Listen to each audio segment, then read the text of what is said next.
कुछ जगहों की ना अपनी ही कहानियां होती हैं। कुछ कहानियां हंसाती हैं तो कुछ सच में रोंगटे खड़े कर देती हैं। तो चलिए, आज हम एक ऐसी ही जगह की कहानी में चलते हैं। एक ऐसी जगह जहां की हर दीवार के पीछे एक अनसुना सा डर छिपा हुआ है।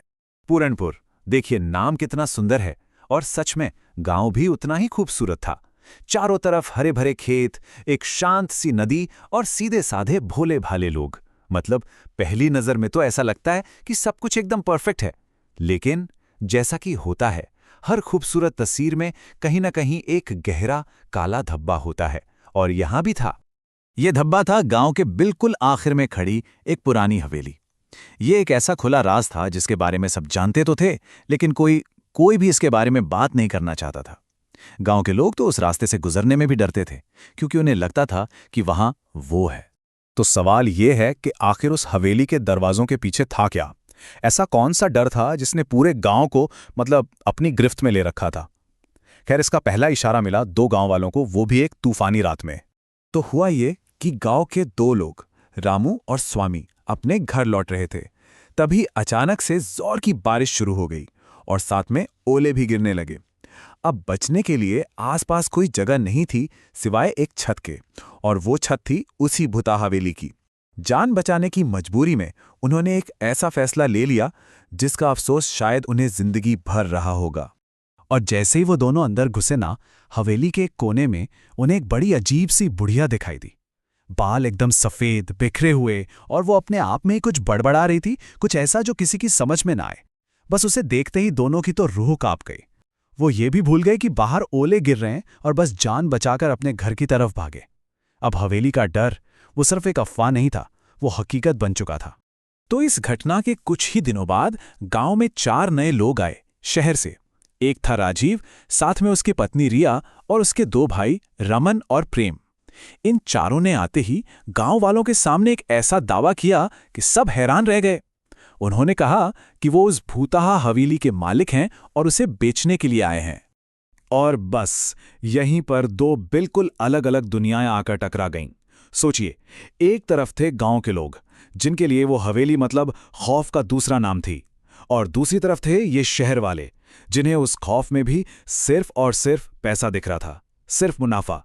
जब गांव वालों ने उन्हें समझाने की कोशिश की, चेतावनी दी, तो उनका रवैया बिल्कुल बेपरवाह था। रिया ने तो यहां तक कह दिया कि वो हवेली की तस्वीरें इंस्टाग्राम पर डालेगी। इससे साफ पता चलता है कि वो गांव वालों के डर को कितना छोटा और मजाकिया समझ रहे थे। खैर, अपनी बात साबित करने के लिए ये चारों हवेली के अंदर चले गए, और वहां आखिरकार उनका सामना उसी रहस्यमयी बुढ़िया से हो ही गया। लेकिन असली कहानी तो तब बदली जब उस बुढ़िया ने एक छिपे हुए खजाने की बात की। बस यहीं से सब कुछ बदलने वाला था। अब जैसे ही खजाना शब्द कानों में पड़ा ना, हवेली बेचने का आइडिया तो फौरन दिमाग से गायब हो गया। अब तो बस एक ही धुन सवार थी, खजाना, खजाना और खजाना। ऐसा लग रहा था मानो लालच जो है वो डर से कहीं कहीं ज्यादा ताकतवर होता है। और ये देखना बड़ा दिलचस्प था कि कैसे इस लालच ने सबको एक साथ ला दिया। सोचिए जरा, जो गांव वाले कल तक हवेली का नाम सुनकर कांपते थे, आज वही लोग खजाने में हिस्सेदारी के लालच में तहखाना ढूंढने में लग गए।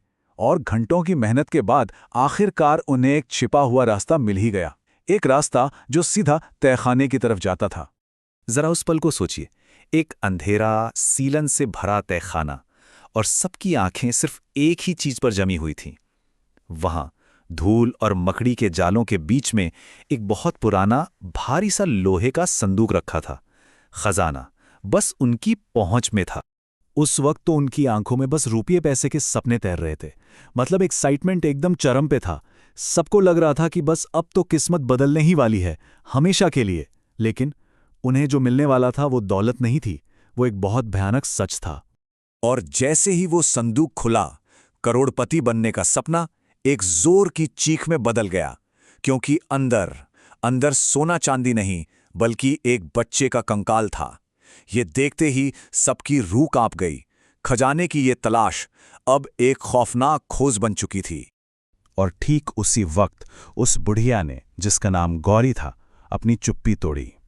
अब हवेली की उन सारी डरावनी कहानियों के पीछे छिपी एक मां की दर्द भरी दास्तान सामने आने वाली थी। गौरी ने बताना शुरू किया कि सालों पहले उसने एक बेटी को जन्म दिया था, लेकिन उसके ससुर ने बच्ची को अपनाने से साफ इनकार कर दिया और बस ये ठंडे और क्रूर शब्द कहे। ये सिर्फ कुछ शब्द नहीं थे, ये एक तरह से मौत का फरमान था। तो ये थी गौरी की कहानी, एक खुशहाल मां से एक कातिल और फिर एक गुमनाम साया बनने तक का दर्दनाक सफर। उसकी बेटी का वो कंकाल, वही उसका सबसे अनमोल खजाना था जिसे वो इतने सालों से ढूंढ रही थी। हुआ ये था कि तहखाने का रास्ता बंद हो गया था और वो बेचारी अपने ही खजाने से अलग हो गई थी। अब इतनी दर्द भरी कहानी सुनने के बाद भी राजीव का लालच खत्म नहीं हुआ। खजाना नहीं मिला तो गुस्से में आकर उसने उस संदूक को जोर से लात मार दी।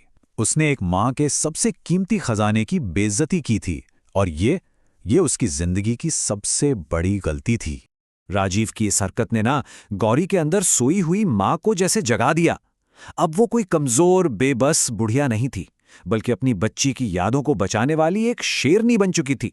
उसने पूरी हवेली को ही अपना हथियार बना लिया और उन चारों लालची लोगों पर हमला बोल दिया।